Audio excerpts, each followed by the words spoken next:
আমাদের বাংলাদেশে আর্জেন্টিনার সাপোর্টারদের নিজে হাতে আর্টিস্ট করে পতাকা তৈরি করছে। এরা সবাই আর্জেন্টিনার ম্যারাডোনার দর্শক।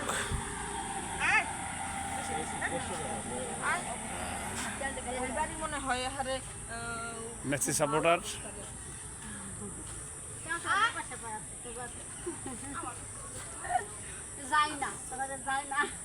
কাজ করছে, অনেক পতাকা বানাইতেছে,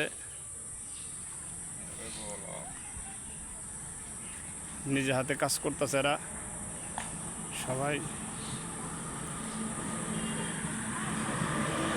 আরো ঘন হবে, পাতলা হইতেছে, ঘন দাগ।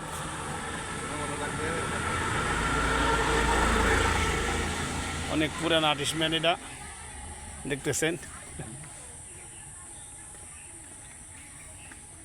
নিজে হাতে সাপোর্টের পরিচয় দিচ্ছে।